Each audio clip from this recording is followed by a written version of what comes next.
జిల్లా చీరాల మండలంలో సీతారాంపేటలో ఒక 21 సంవత్సరాల ఒక ఆడబిడ్డని ఇంటర్ పూర్తి చేసి కుట్టి మిషన్ కుట్టుకొని ఆ కుటుంబాన్ని పోషించేటువంటి అమ్మాయి. వాళ్ళు నెల్లూరు జిల్లా గూడూరు సంబంధించినటువంటి చేనేత కుటుంబం. అయితే బాపట్ల సెటిల్ అయ్యి అక్కడ ఉన్నటువంటి వాళ్ళు ఆ అమ్మాయి ఉదయాన్నే బాత్రూమ్కి వెళ్ళేసి బయట వెళ్ళడం వల్ల అక్కడ మద్యం తాగుతున్నటువంటి వాళ్ళు ఆ అమ్మాయి పైన అత్యాచారం చేసి దారుణంగా చంపేయడం జరిగింది.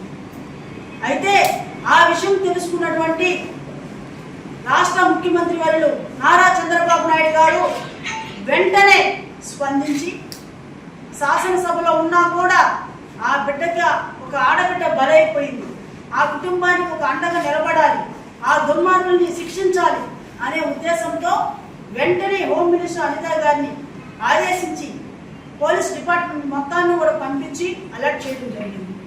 అయితే హోమ్ మినిస్టర్ అనిత గారు వెళ్ళి అక్కడ ఉన్నటువంటి ఒక బాధిత కుటుంబాన్ని భరోసా ఇచ్చి ఆ కుటుంబానికి ఆర్థికంగా 10 లక్షల రూపాయలు ఇచ్చి అలాగే ఆ అమ్మాయిని చంపేసినటువంటి దుర్మార్గుల్ని 48 అవర్స్లో అరెస్ట్ చేస్తాము, వాళ్ళని కోర్టులో నిలబెట్టి వాళ్ళకి శిక్ష పడేలా చేస్తామని ఒక భరోసా ఇవ్వడం జరిగింది. అయితే ఆ 48 గంటలు కాదు కదా, 36 గంటల్లోనే ఒక ఆడబిడ్డ పైన దుర్మార్గంగా వ్యవహరించినటువంటి దుర్మార్గుల్ని పోలీస్ స్టేషన్లో అరెస్ట్ చేసి జైలు మెట్లు ఎక్కించి వాళ్ళకి శిక్ష పడేలా చర్యలు తీసుకున్నాం.